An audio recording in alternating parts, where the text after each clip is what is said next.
আব্বু ডিআইজিকে কল দিয়ে বলে, আমার ছেলেকে কারা যেন মারার চেষ্টা করেছে, তোমরা কি করো? বলে চিল্লাচিল্লি শুরু করে দিল। আম্মু গিয়ে মারিয়াকে একটা থাপ্পড় মারে। মারিয়া গালে হাত দিয়ে বসে আছে চুপচাপ। আম্মু, তুমি কেন মারিয়াকে মারছো? মারিয়া আবার কি করছে? মারিয়ার জন্য তো আজ তুই এখানে। মারিয়া যদি তোকে নিয়ে না আসতো তাহলে আজকে তুই হাসপাতালে থাকতি না। ও মা, এখানে মারিয়া কি দোষ? এইটা আমার নিয়তি ছিল। মারিয়া, আমার কাছে আয়। কি হলো, গাল ফুলিয়ে দাঁড়িয়ে আছিস কেন? এখানে আয়। মারিয়া আসে আমার কাছে। আমি বললাম, দেখ, মন খারাপ করে থাকিস না বোন। আম্মু তোর দোষ দিচ্ছে। আমি তো জানি তোর দোষ নাই। নিজের ছেলে রাস্তা দেখে চলতে পারে না, মাঝে আবার আরেকজনকে দোষ দিচ্ছে। তখন আব্বু এসে চিল্লাচিল্লি শুরু করে দিল যে এই বলে, আমার এত গাড়ি, টাকা পয়সা কার জন্য কামাই করি? যেই গাড়ি আমার কোনো কাজে আসে না। 3-4 বছর আগে একটা ছেলের জন্য বাপের সাথে সম্পর্ক নষ্ট হয়ে যায়। আমার কি বাপ ডাক শুনতে ইচ্ছা করে না?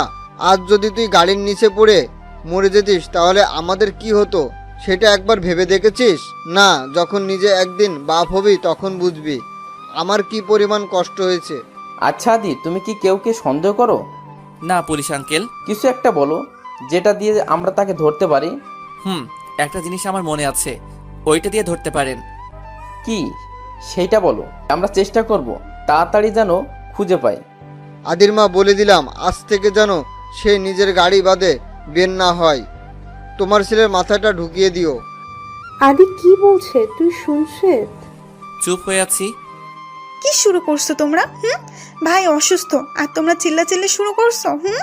কিছুক্ষণ পরে ডাক্তার আসলে এসে বলে, আপনার রোগী বাসায় নিয়ে যেতে পারেন। আম্মুর সাথে সাথে আমাকে তুলে নিলে। একদিকে আম্মু, আরেকদিকে আব্বু, আর মারিয়া মাঝখানে। আব্বু আমাকে শক্ত করে ধরে রাখছে আর আম্মু অন্য দিক দিয়ে ধরে রাখছে। আসলে আজ বুঝলাম আব্বু আম্মু যে কি পরিবার ছাড়া বেঁচে থাকা মানে হয় না। আব্বুর উপর যে রাগ ছিল সেই রাগটা আমার কমে গেছে। আমাকে গাড়িতে উঠানো হলে একপাশে আম্মু, আরেক পাশে মারিয়া আর আব্বু সামনের সিটে। ঠিক মতো রাস্তা পার হতে পারিস না তুই?